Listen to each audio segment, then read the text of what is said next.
போர் பாக்கிய செல்வம் புவியில் இல்லையே. புவி நிரம்ப பொன் தந்தாலும் இப்பளிக்கு ஈடில்லையே.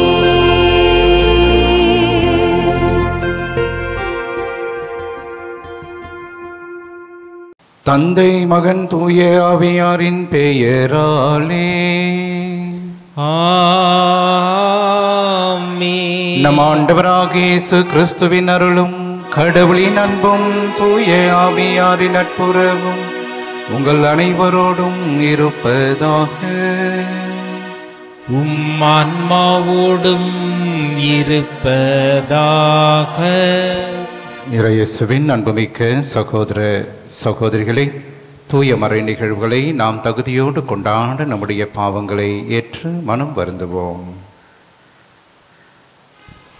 எல்லாம் உள்ள இறைவனிடமும் சகோதர சகோதரிகளே உங்களிடமும் நான் பாவியை ஏற்றுக்கொள்கிறேன். ஏனெனில் என் சிந்தனையாலும் சொல்லாலும் செயலாலும் கடமையினை தவறியதாலும் பாவங்கள் பல செய்தேன். என் பாவமே என் பாவமே என் பெரும் பாவமே.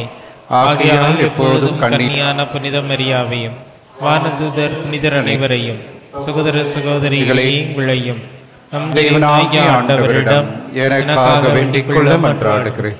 எல்லாம் வல்ல இறைவன் நம் மீது இரக்கம் வைத்து நம் பாவங்களை மன்னித்து நம்மை நிலை வாழ்வுக்கு அழைத்து செல்வாராக. ஆமீன். ஆண்டவரே இரக்கமாயிரும். கிறிஸ்துவே இரக்கமாயிரும். ஆண்டவரே இரக்கமாயிரும். கிறிஸ்துவே இரக்கமாயிரும். மன்றாடுவோமாக. எல்லாம் வல்ல இறைவா, ஆண்டவருடைய உயிர்ப்பின் மறை நிகழ்வுகளை கொண்டாடிய நாங்கள் உம்மை வேண்டுகின்றோம். அதனால் எங்கள் மீட்பின் மகிழ்ச்சியை நாங்கள் பெற்றுக்கொள்ள தகுதி பெற செய்வீராக. உம்மோடு தூய ஆவியாரின் ஒன்றிப்பில் இறைவனா என்றென்றும் வாழ்ந்து ஆட்சி செய்கின்றவர் வழியாக உம்மை மன்றாடுகின்றோம்.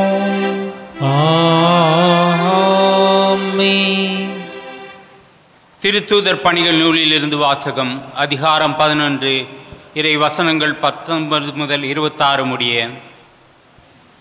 அந்நாள்களில் ஸ்தேவானை முன்னிட்டு உண்டான துன்புறுத்துதலால் மக்கள் பெனிசியா, சைப்ரசு, அந்தியோக்கியா வரை சிதறிப் போயினர். அவர்கள் யூதருக்கு மட்டுமே இறை வார்த்தையை அறிவித்தார்கள், வேறு எவருக்கும் அறிவிக்கவில்லை. அவர்களுள் சைப்ரசு, சீரோன் ஆகிய இடங்களைச் சேர்ந்த சிலர் இருந்தனர். அவர்கள் அந்தியோக்கியாவுக்கு வந்து அங்குள்ள கிரேக்கரை அணுகி ஆண்டவராகிய இயேசுவை பற்றிய நற்செய்தியை அறிவித்தார்கள். ஆண்டவரின் கைவன்மையை அவர்கள் பெற்றிருந்தார்கள். பெருந்தொகையான மக்கள் நம்பிக்கை கொண்டு ஆண்டவரிடம் திரும்பினர். இந்த செய்தி எருசலேம் திருச்சபையினரின் காதில் விழவே அவர்கள் பர்னபாவை அந்தியோக்கியா வரை சென்று வர அனுப்பி வைத்தார்கள். அவர் அங்கு சென்றபோது கடவுளின் அருட்செயலை கண்டு மகிழ்ச்சி அடைந்தார். மேலும் உறுதியான உள்ளத்தோடு ஆண்டவரை சார்ந்திருக்குமாறு அனைவரையும் ஊக்கப்படுத்தினார். அவர் நல்லவர், தூய ஆவியால் ஆட்கொள்ளப்பட்டு நம்பிக்கை நிறைந்தவராய் பெருந்திரளான மக்களை ஆண்டவரிடம் சேர்த்தார். பின்பு சவுலை தேடி அவர் தர்சு நகர் சென்றார். அவரை கண்டு அந்தியோக்கியாவுக்கு அழைத்து வந்தார். அவர்கள் ஓராண்டு முழுவதும் அந்த சபையாரோடு கூடவே இருந்து பெருந்திரளான மக்களுக்கு கற்பித்து வந்தார்கள். அந்தியோக்கியாவில்தான் முதல் முறையாக சீடர்கள் கிறிஸ்துவர்கள் என்னும் பெயரை பெற்றார்கள். ஆண்டவரின் அருள்வாக்கு. இறைவனுக்கு நன்றி. பதிலுரை பாடல் பல்லவி. பிற இனத்தாரே, நீங்கள் அனைவரும் ஆண்டவரை போற்றுங்கள். பிற இனத்தாரே, நீங்கள் அனைவரும் ஆண்டவரை போற்றுங்கள். நகரின் அடித்தளம் திருமலைகளின் மீது அமைந்துள்ளது. யாக்கோபின் உறைவிடங்கள் அனைத்தையும் விட ஆண்டவர் சியோ நகர வாயில்களை விரும்புகின்றார். கடவுளின் நகரே, உன்னை பற்றிய மேன்மையானவை பேசப்படுகின்றன. பல்லவி. பிற இனத்தாரே, நீங்கள் அனைவரும் ஆண்டவரை போற்றுங்கள். எழுந்து நிற்போம்.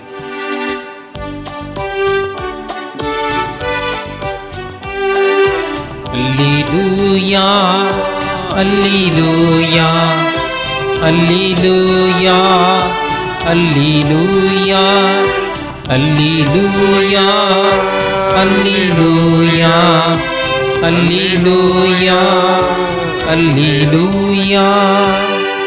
என் நாடுகள் எனது குரலுக்கு செவிசாய்க்கின்றன, எனக்கும் அவற்றை தெரியும், அவையும் என்னை பின்தொடர்கின்றன என்கிறார் ஆண்டவர். அல்லேலூயா, அல்லேலூயா, அல்லேலூயா, அல்லேலூயா. ஆண்டவர் உங்களோடு இருப்பாராக. உமான்மாவோடும் இருப்பாராக. புனித யோவான் எழுதிய தூய நற்செய்தியிலிருந்து வாசகம்.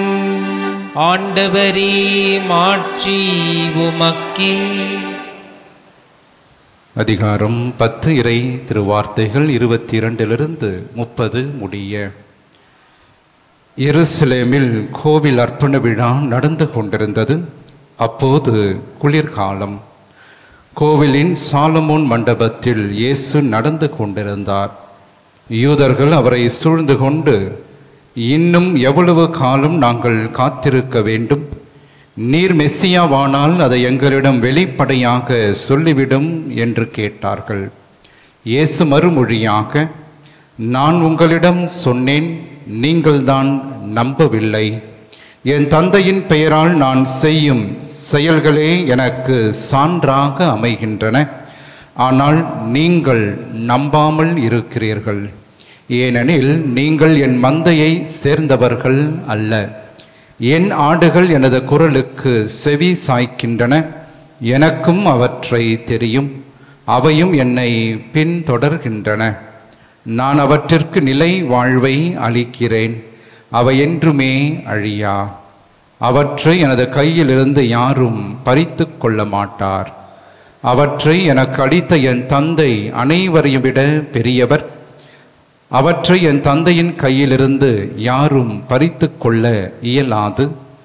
நானும் தந்தையும் ஒன்றாய் இருக்கிறோம் என்றார். ஆண்டவரின் அருள்வாக்கு. கிறிஸ்துவே, உமக்கு புகழ். இறையேசுவின் அன்புமிக்க சகோதர சகோதரிகளே, இன்று நம்முடைய திரு அவையானது புனித ஜார்ஜியார் அவருடைய நினைவை சிறப்பித்து கொண்டாடுகிறது. கிபி 275 ஆண்டு பாலஸ்தீன பகுதியிலே பிறந்தவராக இருக்கின்றார் புனித ஜார்ஜியார். கிரேசின் பிரியமானவர்களே, இளம் வயதிலே ரோமை படையிலே சேர்ந்து ஒரு சிறப்பான தளபதியாக பணி செய்தவர் புனித ஜார்ஜியார். இவர் ரோமை படையிலே இருந்தபோது டயோக்ளீஷியன் மன்னனாக இருந்தார்.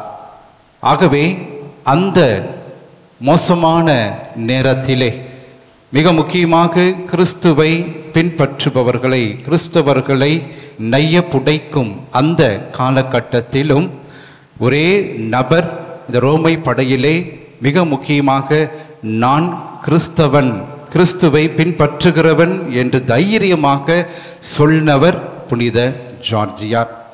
ஆகவே இந்த டயோக்ளீஷியன் மன்னன் எப்படியாவது இவரை மாற்ற வேண்டும் என்று நினைத்தார். ஆகவே பெரிய பதவிகளை நான் கொடுக்கிறேன் என்று சொல்லியும் கடைசி வரையிலும் அவர் கிறிஸ்துவுக்காக தான் நான் இருக்கிறேன் என்று பகிரங்கமாக பறை சாற்றியவர். ஆகவே இவரை கொண்டு போய் சிறையிலே அடைக்கின்றார்கள். சிறையிலே அடைத்த போதும் அங்கு இருக்கின்ற சிறை கைதிகளுக்கு இயேசுவை பற்றிய நற்செய்தியை அறிவிக்கின்றவராக பலரையும் அந்த சிறையிலே மனமாற்றம் செய்கிறார். இறுதியாக டயோக்ளீசியன் மன்னன் சிறைச்சாலைக்கு சென்று மீண்டும் ஜார்ஜியாரிடம் சொல்லுகிறார், நான் உன்னை விடுதலை செய்கிறேன், என் ரோமை கடவுளாக இருக்கின்ற அப்போலோவுக்கு நீ பணி செய். அந்த அப்போலோவுக்கு நீ இந்த இடத்திலே சரணாகதியாக அப்போலோதான் கடவுள் என்று அறிக்கையிடு என்று சொன்னபோது இவர் சொன்னார், இயேசுவை தவிர வேறு எந்த தெய்வமும் உண்மை இல்லை என்று சொன்னார். அப்போது அந்த அரசன் இவரை கொண்டு வந்து நிறுத்துகிறார். அப்போலோ சிலையை அங்கே அவருக்கு முன்பாக வைக்கின்றார்கள். வைத்த பிறகு இவர் மீண்டுமாக ஜார்ஜியாரை பார்த்து, இப்போது இந்த கடவுளுக்கு நீ நெடுஞ்சான் கடையாக இருந்து வணங்கு என்று சொன்னபோது அப்போது புனித ஜார்ஜியார் சொல்லுகிறார், இப்போது பாருங்கள் உண்மை கடவுள் யார் என அந்த சிலை சொல்லும் என்று சொன்னாராம். அப்போது அந்த சிலையை நோக்கி ஜார்ஜியார் சொன்னாராம், உண்மை கடவுள் யார் என்று. அப்போது அந்த அப்போலோ சிலை சொன்னதாம், உண்மை கடவுள் நான் அல்ல, உண்மை கடவுள் ஆண்டவராகிய இயேசு கிறிஸ்துதான் என்று அந்த சிலை சொன்னதாகவும், அதை தொடர்ந்து ஜார்ஜியார் அந்த சிலுவையின் மீது, அந்த சுரூபத்தின் மீது, அந்த சிலையின் மீது இயேசுனுடைய சிலுவையை வரைந்தார். அந்த சுரூபமானது, அந்த சிலையானது சுக்கு நூறாக உடைந்தது என்று வரலாறு சொல்லுகிறது. ஆகவே இப்படி தன்னுடைய வாழ்க்கையிலே இயேசுவுக்காக தன்னையே அவர் பறைசாற்றி தன்னை முற்றிலுமாக கொடுத்தவராக மறை சாட்சியாகவும் புனித ஜார்ஜியார் இருக்கின்றார். அடுத்த கட்டமாக ஒரு மிகப்பெரிய மந்திரவாதியை அங்கே சிறைக்கு அனுப்புகிறார், எப்படியாவது இந்த ஜார்ஜியாரை மாற்றும்படியாக. அப்போது புனித ஜார்ஜியார், இயேசு கிறிஸ்துவின் பெயரால் நான் உன்னை இந்த நேரத்திலே ஆசீர்வதிக்கிறேன், நீ மீட்பு அடைவாய் என்ற அந்த மந்திரவாதியை நோக்கி புனித ஜார்ஜியார் சொல்ல, அந்த இடத்திலே அந்த மந்திரவாதியும் மனம் மாறினார் என்று வரலாறு சொல்லுகிறது. அதற்கு அடுத்தபடியாக இவரை கொண்டு போய் கொலை செய்ய வேண்டும் என்று டயோக்ளீசியன் மன்னன் நினைத்தான். ஆகவே இவரை ஒரு இடத்திலே அடைத்து விட்டு காய்ச்சிய ஈயத்தை அவர் மீது ஊற்றுகிறார்கள். அந்த ஈயம் ஊற்றிய பிறகு மன்னன் சொன்னானாம், இறந்து போனான், வாருங்கள் போகலாம் என்று.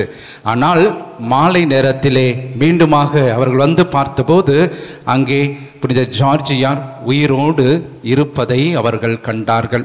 அதுக்கு அடுத்தபடியாக அவரை கழுமரத்திலே கொண்டு அங்கே நைய புடைத்து அடித்து அவரை சித்திரவதை செய்து தூக்கி எறிகின்றார்கள். இறந்து போனார் என்று நினைத்தார்கள். அங்கிருந்தும் உயிரோடு அவர் மீண்டுமாக எழுந்து வருகின்றார்.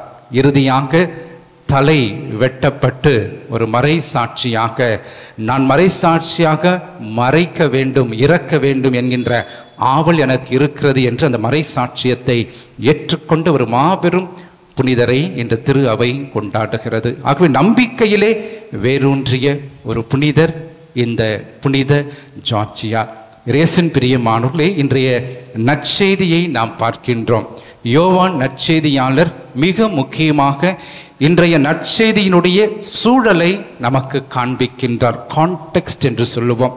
என்ன சூழல் என்று பார்க்கின்ற பொழுது மிக முக்கியமாக அவர் சொல்லுகிறார், இது குளிர் காலமாக இருக்கிறது. ஆகவே குளிர் காலத்திலே, அதுவும் மிக முக்கியமாக எருசலேம் கோவில் அர்ப்பண விழா அங்கே நடந்து கொண்டிருந்த போது இந்த நிகழ்வு நடக்கிறது என்று அவர் விவரிக்கின்றார். இயேசுவின் பிரியமானவர்களே, இந்த குளிர்காலம் எதை உணர்த்துகிறது என்று நாம் பார்க்கின்ற பொழுது மிக முக்கியமாக இந்த குளிர் காலம் யாரை குறிக்கிறது என்றால் மிக முக்கியமாக இந்த யூதர்களை குறிக்கிறது.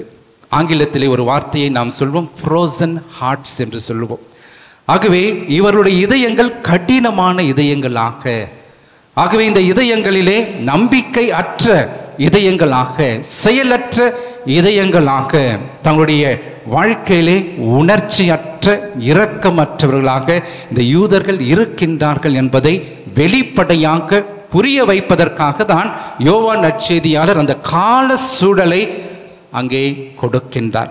இந்த குளிர்காலத்தை போல இவர்களும் இவருடைய உள்ளமும் மங்கி போய் இருக்கிறது. ஆகவே நம்பிக்கை அற்ற இவர்களாக, நம்பிக்கை இல்லாதவர்களாக இவர்கள் இருக்கின்றார்கள் என்று அவர் உணர்த்துவதற்காக இந்த குளிர் காலத்தை ஒரு கால சூழலாக காட்டுகின்றார். அடுத்தபடியாக அவர் காட்டுகின்ற சூழல் விழா. என்ன விழா? எருசலேம் கோவிலின் அர்ப்பண விழா. இந்த எருசலேம் கோவிலின் அர்ப்பண விழா எதற்காக கொண்டாடுகிறார்கள் என்று பார்க்கின்ற பொழுது, மக்கபியர் காலத்திலே மன்னன் அந்தியோக்கு எபிஃபானஸ் இவன் எருசலேம் முழுக்க தன்னுடைய ஆட்சியை கொண்டு வந்தவன் யூதர்களுக்கு சொந்தமாக இருந்த எருசலேம் ஆலயத்தை கைப்பற்றியவன். அந்த எருசலேம் ஆலயத்தினுடைய பலிபீடத்துக்கு அருகே அவன் வேற்று இன கடவுளை கொண்டு வந்து அந்த உருவத்தை வைக்கின்றான். அது மட்டுமல்ல, அந்த கடவுளுக்கான பலிபீடத்திலே பன்றிகளை அவன் கொலை செய்கிறான். ஆகவே இந்த ஒரு சூழலை ஏற்றுக்கொள்ள முடியாமல் இருந்த யூதா மக்கபி என்பவர் யூதர்களை படையாக ஒன்று திரட்டி அந்த அந்தியோக்கு எபிஃபானஸ் மன்னனை எதிர்த்து போரிட்டு யூதர்கள் வெற்றி கொண்டார்கள். அந்த வெற்றியின் படியாக தான் இந்த விழாவை அவர்கள் கொண்டாடுகிறார்கள். ஆகவே அந்த எருசலேம் ஆலயத்தை மீண்டுமாக புதுப்பித்து அந்த பலிபீடத்தை மீண்டுமாக யாவே கடவுளுக்கு ஒப்பு கொடுத்து அங்கே செம்மறி ஆடுகளை பலியிட்டு அவர்கள் ஆண்டவருக்கு நன்றி சொல்லுகின்ற விழா தான் இந்த எருசலேமினுடைய அர்ப்பண விழா.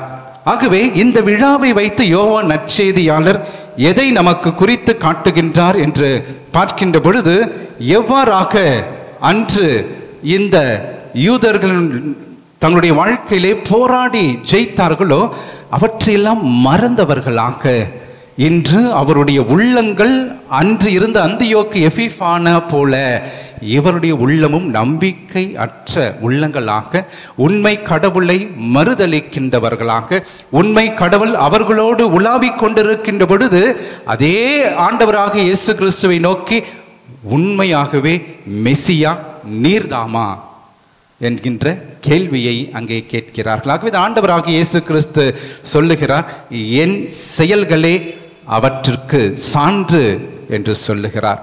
ஆகவே இயேசுவின் பிரியமானவர்களே, இந்த நம்பிக்கை அற்ற தன்மையை யோவான் நற்செய்தியாளர் குளிர்காலத்தையும் வைத்து இந்த எருசலேம் அர்ப்பண விழா இரண்டையும் ஒன்று சேர்த்து யூதர்களுடைய உள்ளத்தை அவர் அளவிடுகின்றார் என்பதை நாம் புரிந்து கொள்ள அழைக்கப்படுகிறோம். ஆகவே தான் ஆண்டவர் இயேசு மிக தெளிவாக சொல்கிறார், யாரெல்லாம் நம்பிக்கையோடு என்னை ஏற்றுக்கொள்கிறார்களோ அவர்களே என்னுடைய ஆடுகள். ஆகவே அவர்கள் என் வார்த்தைக்கு செவி சாய்க்கின்றார்கள். ஆகவே நான் அவற்றை அறிந்துள்ளேன், அவர்களும் என்னை அறிந்துள்ளார்கள். ஆகவே அவர்களுக்கு தான் நிலை வாழ்வு இருக்கிறது என்பதையும், என் மந்தையை சாராதவர்கள் நீங்கள் என்று யூதர்களை நோக்கி ஆண்டவர் வெளிப்படையாக சொல்வதையும் இன்றைய நற்செய்தியின் வழியாக நாம் புரிந்து கொள்ள அழைக்கப்படுகிறோம். ஆக இயேசுவின் பிரியமானவர்களே, நம்பிக்கை என்பது நம்முடைய வாழ்க்கையிலே கடைசி கட்டம் வரையிலும் அதை பிரதிபலிக்கின்றவர்களாக நாம் வாழ அழைக்கப்படுகின்றோம். புனித ஜார்ஜியார் கடைசி வரையிலும் அந்த நம்பிக்கை கைவிடாதவராக இருப்பதை நாம் பார்க்கின்றோம். அநேக படங்களிலே புனித ஜார்ஜியார் ஒரு மிக மோசமான ஒரு மோசமான டிராகனை கொலை செய்வதைப் போல நாம் படங்களிலே பார்க்கின்றோம். ஆகவே இதற்கான ஒரு புனை கதையும் சொல்லுகிறார்கள். ஆகவே இவர் வாழ்ந்த காலத்திலே ஒரு பக்கத்து சிற்றூரிலே மிக மோசமாக அத்தகைய ஒரு பழி வாங்குகின்ற ஒரு அலகை ஒன்று இருந்தது என்பதும், புனித ஜார்ஜியார் தான் அந்த ஊருக்கு சென்று அதை அழித்தார் என்பதையும் உணர்த்துவதாக இருக்கிறது. ஆனால் உண்மை என்னவென்றால், புனித ஜார்ஜியார் கடைசி வரையிலும் தன்னுடைய வாழ்க்கையிலே எதிரிகளையும் அதே நேரத்திலே கிறிஸ்தவர்களுக்கு எதிரானவர்களையும் ஜபத்திலும் அதே நேரத்திலே நம்பிக்கையிலும் அவர்களை மாற்றியவர், நம்பிக்கையிலே அவர்களை அழித்தவர் என்பதற்கு சான்றாக இருக்கின்றார். இன்று நம்முடைய உள்ளம் எவ்வாறாக இருக்கிறது? யூதர்களைப் போல நம்முடைய உள்ளங்களும் குளிரூட்டப்பட்ட இதயங்களாக இருக்கின்றனவா? ஆகவே இரக்கமற்றவர்களாக நாம் இருக்கின்றோமா?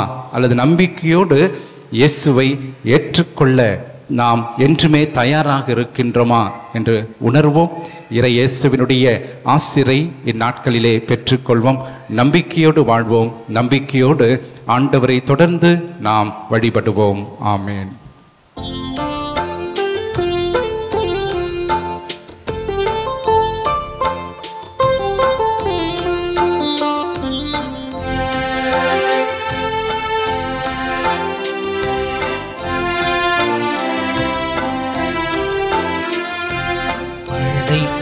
எல்லாம் உமக்கே சொந்தம், நானும் முந்தன் கைவண்ணம்.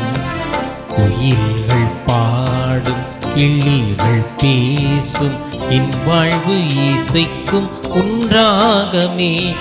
படைப்பு எல்லாம் உமக்கே சொந்தம், நானும் முந்தன் கைவண்ணம்.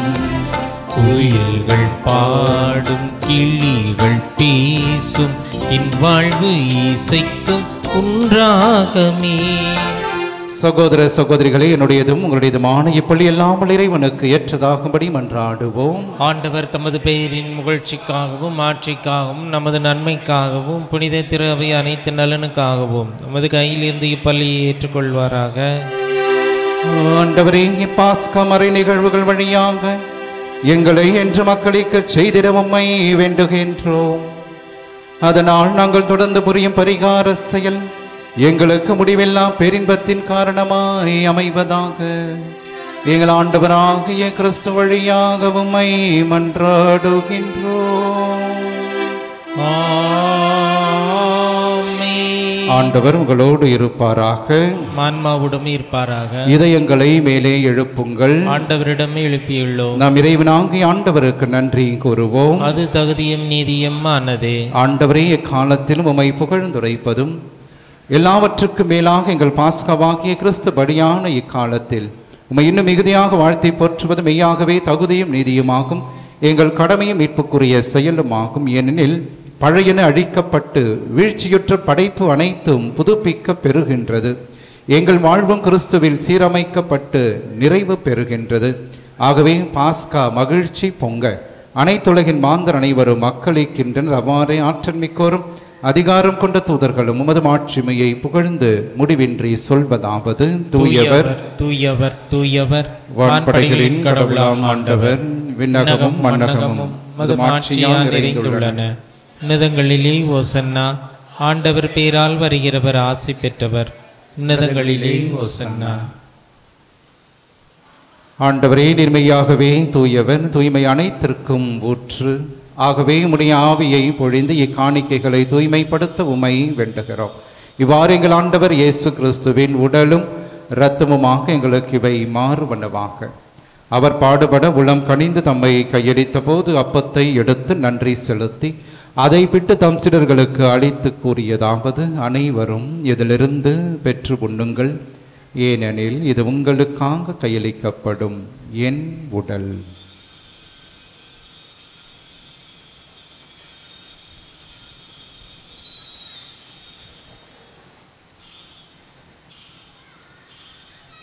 அவ்வண்ணமே இரவு விருந்தை அருந்திய பின் கிண்ணத்தையும் எடுத்து மீண்டும் உமக்கு நன்றி கூறி தம் சீடர்களுக்கு அளித்து அவர் கூறியதாவது: அனைவரும் இதிலிருந்து பெற்று பருகுங்கள், ஏனெனில் இது புதிய நிலையான உடன்படிக்கைக்கு உரிய என் இரத்தத்தின் கிண்ணம். இது பாவ மன்னிப்புக்கென்று உங்களுக்காகவும் பலருக்காகவும் சிந்தப்படும். இதை என் நினைவாக செய்யுங்கள்.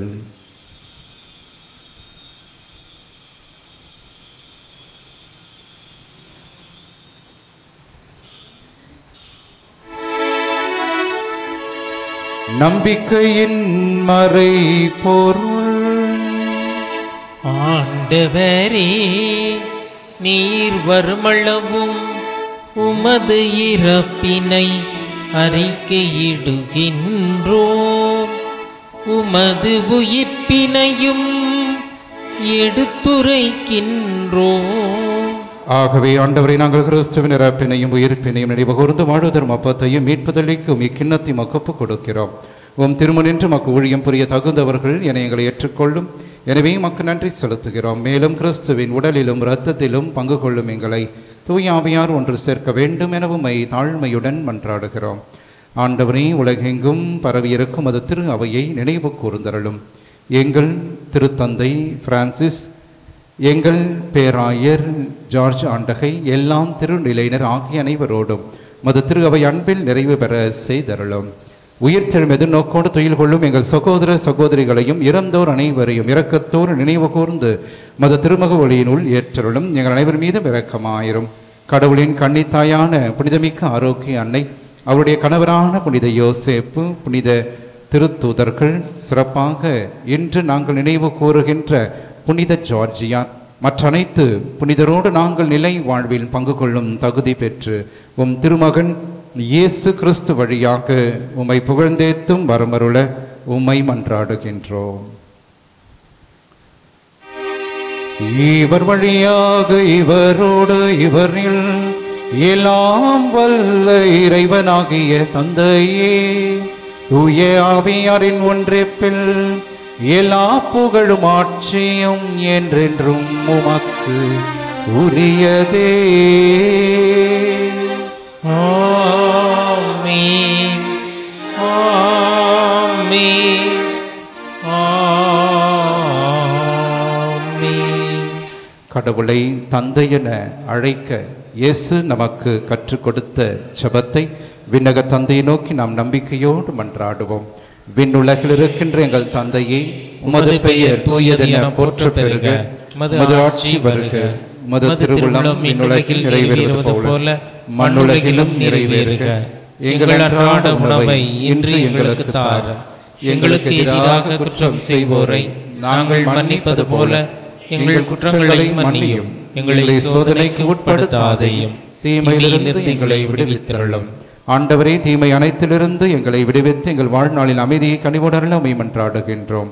உமது இரக்கத்தின் உதவியால் நாங்கள் பாவத்திலிருந்து எப்போதும் விடுதலை பெற்று யாதொரு கலக்கமுமின்றி நலமாய் இருப்போமாக. நாங்கள் எதிர்நோக்கி இருக்கும் பேரின்பத்துக்காகவும் என் மீட்பராகிய இயேசு கிறிஸ்துவின் வருகைக்காகவும் காத்திருக்கின்றோம். ஏனெனில் ஆட்சியும் வல்லமையும் ஆட்சியும் என்றென்றும் அதே. ஆண்டவரே இயேசு கிறிஸ்துவே, அமைதியை உங்களுக்கு விட்டு செல்கின்றேன், என் அமைதியை உங்களுக்கு அளிக்கின்றேன் என்றும் திருத்தூதர்களுக்கு மொழிந்தீரே. எங்கள் பாவங்களை பாராமல் மது திரு அவை நம்பிக்கையை கண்ணோக்கி மது திருவுளத்திற்கேற்பதற்கு அமைதியும் ஒற்றுமையும் அளித்தருள்வீராக. என்றென்றும் வாழ்ந்து ஆட்சி செய்கின்றவர் நீரே. ஆமென். ஆண்டவருடைய அமைதி என்றும் உங்களோடு இருப்பதாக, ஆன்மாவுடன் இருப்பதாக. ஒருவருக்கொருவர் ஆண்டவர் தருகின்ற அமைதியை நாம் பகிர்ந்து கொள்வோம். உலகின் பாவங்களை போக்கும் இறைவனின் செம்மறியே, எங்கள் மேல் இரக்கமாயிரும். உலகின் பாவங்களை போக்கும் இறைவனின் செம்மறியே, எங்கள் மேல் இரக்கமாயிரும். உலகின் பாவங்களை போக்கும் இறைவனின் செம்மறியே, எங்களுக்கு அமைதியை அளித்தருளும். இதோ இறைவனின் செம்மறி, இவரை உலகின் பாவங்களை போக்குபவர். நம்முடைய அன்றாட குடும்ப வாழ்விலே நமக்கு எதிராக வருகின்ற எல்லா தீமைகள், துன்பங்கள், தீராத கடன் சுமைகள், உடல் உள்ளத்தை வாட்டுகின்ற நோய்கள், அலகையினால் வருகின்ற சோதனைகள், இவை அனைத்திலிருந்து நம்மை தினந்தோறும் காத்து வழிநடத்துகின்ற உயிருள்ள இயேசு கிறிஸ்து இவரே. இவருடைய திருவிருந்திற்கு அழைக்க பெற்ற நாம் அனைவருமே பேறு பெற்றோர். ஆண்டவரே, நீரில் எழுந்தருளி வர நாம் தகுதியற்றவன், ஆனால் ஒரு வார்த்தை மட்டும் சொல்லி இரளும், எனது ஆன்மா நலமடையும். கிறிஸ்துவின் திருவுடல் திருரத்தம் நம்மை காத்து நிலை வாழ்வு நமக்கு அளிப்பதாக. ஆமென். நன்றியோடு மன்றாடுவோமாக. ஆண்டவரே, நாங்கள் புரியும் வேண்டல்களுக்கு செவி சாய்த்தருளும். அதனால் எங்கள் மீட்பினி புனிதமிக்க பரிமாற்றம் எங்களுக்கு உலக வாழ்வில் மது அருள் உதவியை அளித்து என்றென்றும் உள்ள மகிழ்ச்சிக்கான உறுதியை தருவதாக. எங்கள் ஆண்டவராகிய கிறிஸ்து வழியாக உம்மை மன்றாடுகின்றோம். ஆண்டவர் உங்களோடு இருப்பாராக. உம்மான்மாவோடும் இருப்பாராக. எல்லாம் உள்ள இறைவன் தந்தை, மகன், தூய ஆவியார் என்றும் உங்களை ஆசீர்வதிப்பாராக.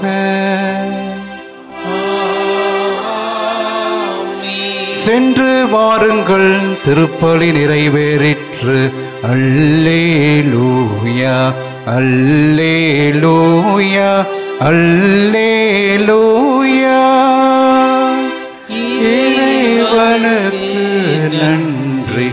அல்லேலூயா, அல்லேலூயா